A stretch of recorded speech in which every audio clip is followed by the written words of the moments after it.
Everyone, today I'll show you how to use object serialization in Java. Object serialization is used to convert an object in memory into a file stored in a storage system. So let's start. Let's say we have a normal class called students with two properties, ID and name. So we generate a constructor for this as well as the getter and setter. So this is just a normal class. And in order to use serialization, we have to implement the interface called serializable. And in order to work with serializable in the class, we have to define a property called private static final long serial version UID. So this is the constants that will be used to Java will use it to convert the object to files and then convert back into the object. So in order to generate this one, we will click on the yellow ball here and then randomly change the serialized version UID. There we go. Now we start to do the serializations. So first of all, we will write the method called write object. So this method will write the object to a file, and we will have another method called read object. So this method will read the object from the files and restore it as an object in the memory. Okay, so in order to write the object, we need to have file output stream, new file output stream, and this is the file name where we will use to store the object from the memory.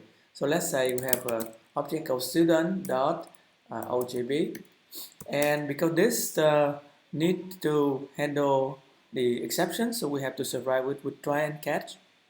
Okay, and after we have this, we'll need another stream called objects output stream,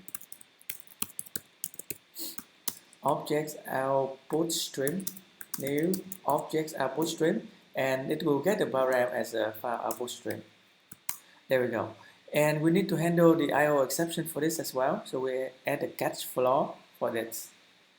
There we go. Now we need to create a new student object by using the constructor. So we have student, let's say s1 for ID, name 14, lead is a name. Now we'll try to write this object into a file. So we do by call object output stream dot write objects and student objects.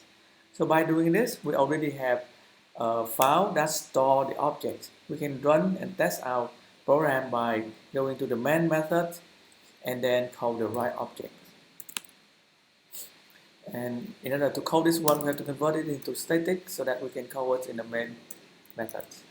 There we go. We hit the run button to run it, and we'll see that there will be an object created here. Okay, and now let's continue to implement the read object. So in this read object, we'll try to write the file input stream. So this is opposite with the file output stream. New file input stream, and the param will be student.ogb. So this is exactly the file name that we want to read, which is here. Okay, and we also have to do the try catch for this. We shouldn't use adding method to the signature, but should survive it with try catch. And then let's continue. We create the object input stream inside of output stream, and we do exactly like in the right method.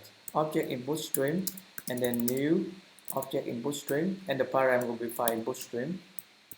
And we need to add a catch clause for that as well. And remember, this is IO exception, and the other one is file not file exceptions.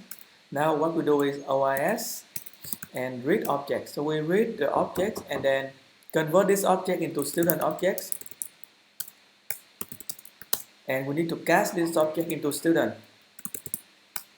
Okay, and we need to add one more catch clause for this, and then we click run.